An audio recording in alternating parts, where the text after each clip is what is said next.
Ito na siguro ang isa sa masakit na pangyayari para sa Lakers matapos ang pagkatalo sa Game 3, tila sa ipinapakita nila sa laro na naging kulang pa rin na hindi makamit ang panalo na inaasam-asam. Masakit nga ito para sa buong Lakers, dahil parang ginawa naman ang lahat, na sa katunayan ay nakalamang pa nga sila sa pagbubukas ng laro, ngunit tila naging malas sila pagdating sa dulo. Kapag isa kang fans ng Los Angeles Lakers, tiyak na malungkot ka na ngayon. Masakit talaga ito na pagkatalo, natapos ang laro sa score na 112-105 para kunin ang 3-0 lead ng Denver Nuggets sa kanilang first round series.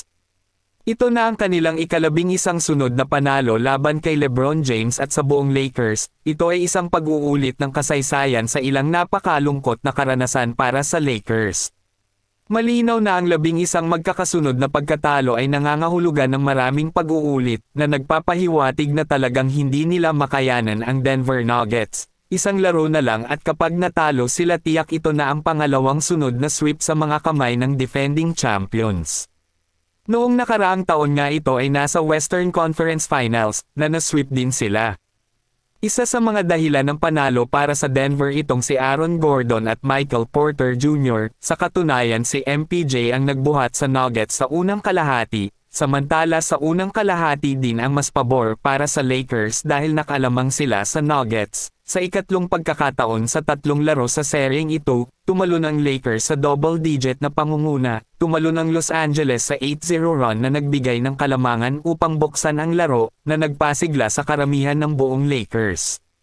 Umangat pa nga ang lead sa 12 points sa unang bahagi ng second quarter, ngunit binuksan ng Nuggets ang ikalawang kalahati ng mabilis sa 9-2 run, at naging malungkot na ang Lakers, at dinagdagan pa ni D'Angelo Russell na hindi man lang naka-score sa buong laro.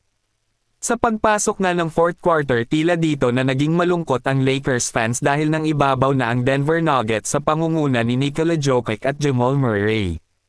Si Nikola Jokic ay may katangiang mahusay na merong 24 points na merong 9 sa out of 13 shooting na may 15 rebounds at 9 assists. Habang si Jamal Murray ay may 22 points, 5 rebounds at 9 assists, si Aaron Gordon naman ay may 29 points at 15 rebounds, merong 20 points at 10 rebounds naman si Michael Porter Jr. Si LeBron James ay may 26 points na merong 11 sa out of 18 shooting at 5 rebounds at 8 assists, habang si Anthony Davis ay nagposte ng 33 points at 15 rebounds at si Austin Reeves naman merong 22 points, 5 rebounds at 3 assists. Ito pa ang isa sa pinakamasakit para sa Lakers na si D'Angelo Russell, 0 points at 3 rebounds at 2 assists. Kung kayo ang tatanungin, may pag-asa pa ba ang Lakers na maabot nila ang laro sa Game 7 o malaglag na sila ng tuluyan na maulit lang ang nangyari noong nakaraang season?